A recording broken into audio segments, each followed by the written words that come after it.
So it is with Christ's payment for our sins upon the cross.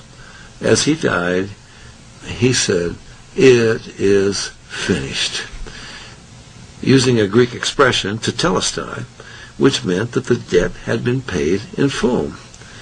Yet the New Catechism of the Catholic Church says, as sacrifice, the Eucharist is also offered in reparation for the sins of the living and the dead, and to obtain spiritual or temporal benefits from God. That is like trying to pay more installments on a debt that has been paid in full.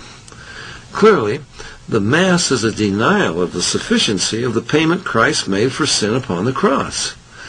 That is a grave error, and those who trust in the sacrifice of the Mass receive no benefit from Christ's actual sacrifice on the cross and are lost forever. In order to carry on the work of redemption, the Catholic priesthood claims to perform the miracle of transubstantiation, turning bread and wine into the body and blood of Christ, quote, under the appearance of remaining bread and wine, unquote. This is supposed to be a great miracle, even though the wafer and wine remain unchanged in physical appearance and taste. Yet there's no such miracle in the Bible. Did Christ ever give a blind man his sight under the appearance of the man remaining blind? Did he ever raise a dead man to life under the appearance of the man remaining dead? The dogma of purgatory is another abomination. Vatican II says that although Christ suffered to bear our eternal punishment, we must personally suffer to expiate the temporal punishment due for our sins. Quote, sins must be expiated through the sorrows, miseries, and trials of this life, or in the next life through fire and torments or purifying punishments. In purgatory, the souls of those who died in the charity of God and truly repentant for their sins and omissions are cleansed after death with punishments designed to purge away their debt, unquote. Yet Peter himself declared that Christ has, quote, once suffered for sins, he the just for us the unjust, that he might bring us to God, unquote, not to purgatory. There's a further contradiction. Although Catholicism says we must personally suffer, it also says we don't have to. Masses and rosaries can be said, even after one's death, to reduce one's suffering in purgatory. For those who die wearing the brown scapular of Our Lady of Mount Carmel and fulfill certain other obligations, that apparition of Mary promised to go into purgatory the Saturday after their death and take them to heaven. Therefore, they don't have to personally suffer. Although they believe that Christ's sacrifice on the cross was not sufficient, its alleged repetition in the Mass, if done enough times, will eventually get one to heaven. Moreover, good Catholics may offer their own sufferings to release souls from purgatory.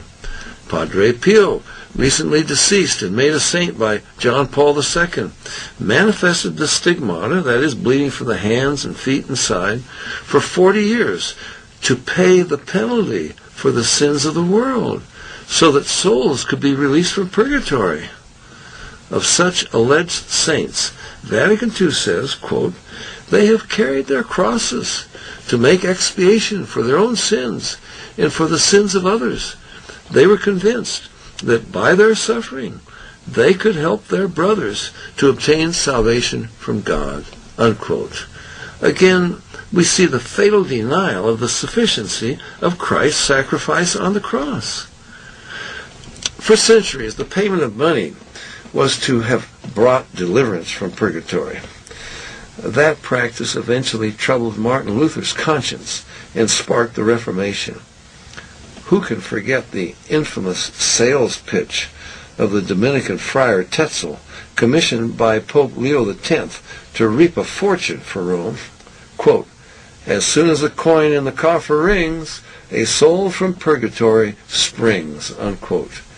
With such fraudulently obtained money, St. Peter's Cathedral was built and repaired. this was nothing new. Rome had consistently sold salvation for centuries. Popes published lists of every crime from incest to piracy to murder, and the price for which the church would give absolution for each. For example, a deacon guilty of murder could be absolved for 20 crowns. The anointed malefactors, as they were called, once pardoned by the church, could not be prosecuted by civil authorities because the church reigned supreme.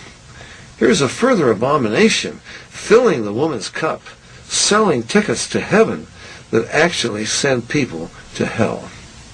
Similar practices continue in Roman Catholicism to this day. This is a Mass card obtainable from any mortuary. Fill in your name and the name of the deceased.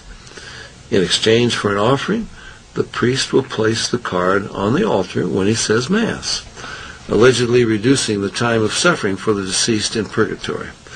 Of course, the Church makes no guarantee as to how much the suffering will be shortened, nor how many more Masses must be said before the gates of heaven can be opened.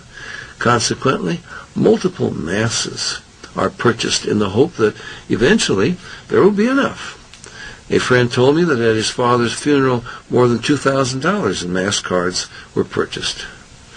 Vatican II declares, "The Church teaches and commands that the usage of indulgences, such as Mass cards, a usage most beneficial to Christians and approved by the authority of the sacred councils, should be kept in the Church, and it condemns with anathema those who say that indulgences are useless or that the Church does not have the power to grant them." Some Catholics claim they don't believe in purgatory and indulgences, regardless of what the Church says. But if they don't fear their Church's anathemas condemning them to hell, why do they still trust her promises to get them to heaven? There are 20 complex rules governing indulgences.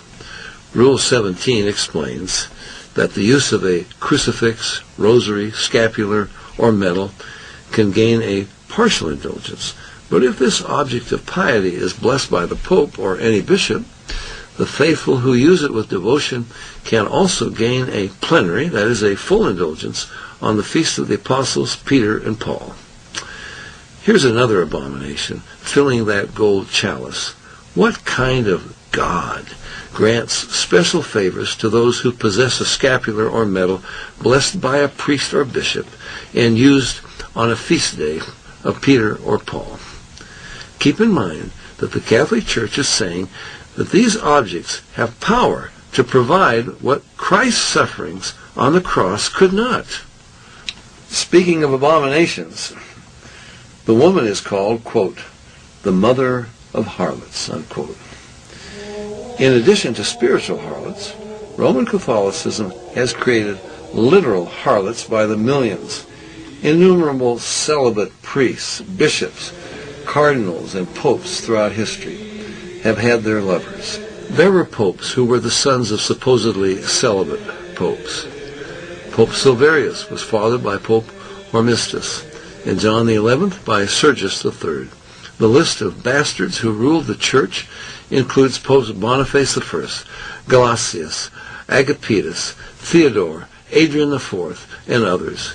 No wonder Pope Pius II, who himself fathered illegitimate children, said that Rome was, quote, the only city run by bastards, unquote. For centuries, it was a favorite joke that Rome had more prostitutes than any other city because she had the most celibates.